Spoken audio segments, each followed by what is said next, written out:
Hi అండి, welcome back to my channel. ఈరోజు ఒక కొత్త రెసిపీతో మీ ముందుకు వచ్చేస్తున్నాను. ఈ రెసిపీ అనేది పాలకోవాకి మించిన టేస్ట్తో ఉంటుంది. ఒక్కసారి ట్రై చేయండి.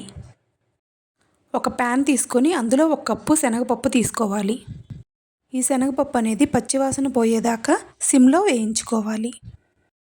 ఇలాంటి మరెన్నో కొత్త రెసిపీస్ కోసం నా ఛానల్ని లైక్ చేయండి, షేర్ చేయండి, సబ్స్క్రైబ్ చేసుకోవడం మాత్రం మర్చిపోవద్దు. ఇలా సిమ్లో వేయించుకొని పక్కన పెట్టుకోవాలి. శనగపప్పు చల్లారిన తర్వాత ఒక మిక్సీ జార్ తీసుకొని అందులో ఈ శనగపప్పు వేసుకోవాలి.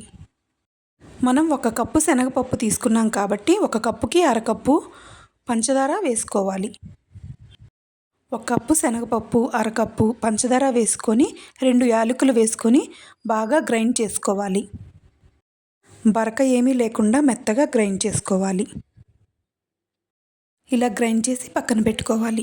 ఒక ప్యాన్ తీసుకొని మనం ఏ కప్పుతో శనగపప్పు తీసుకున్నామో అదే కప్పుతో అరకప్పు నెయ్యి వేసుకోవాలి. నెయ్యి వేసుకొని బాగా వేడి చేసుకొని మనం ముందుగా మిక్సీ పట్టుకున్న శనగపప్పు మిశ్రమాన్ని ఇందులో వేసుకొని ఉండలు లేకుండా బాగా కలుపుకోవాలి. ఇలా బాగా కలుపుకోవటం వల్ల మనం వేసుకున్న పంచదార బాగా మెల్ట్ అవుతుంది. ఇలా ఈ మిశ్రమం అనేది బాగా దగ్గర పడుతుంది. ఈ రెసిపీ అనేది పాలకోవా కంటే టేస్ట్గా ఉంటుంది. ఒక్కసారి ట్రై చేయండి. ఇలా రెడీ అయిన మిశ్రమాన్ని ఒక బౌల్కు నెయ్యి అప్లై చేసుకొని ఈ మిశ్రమాన్ని అందులో వేసుకోవాలి. ఇలాంటి మరెన్నో కొత్త రెసిపీస్ కోసం నా ఛానల్ని సబ్స్క్రైబ్ చేసుకోండి. ఈ మిశ్రమాన్ని మొత్తం ఒక బౌల్లో వేసుకొని మొత్తం స్ప్రెడ్ చేసుకోవాలి. ఇలా స్ప్రెడ్ చేసుకున్న తర్వాత బౌల్కి మూత పెట్టుకొని ఒక 10 నిమిషాలు పక్కన పెట్టుకోవాలి.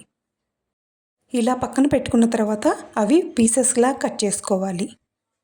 అంతేనండి, ఎంతో టేస్టీ అయిన పాలకోవాకు మించిన టేస్ట్తో ఈ స్వీట్ అనేది రెడీ అయిపోయింది. ఒక్కసారి ట్రై చేసి ఎలా వచ్చిందో కామెంట్ బాక్స్లో కామెంట్ చేయండి.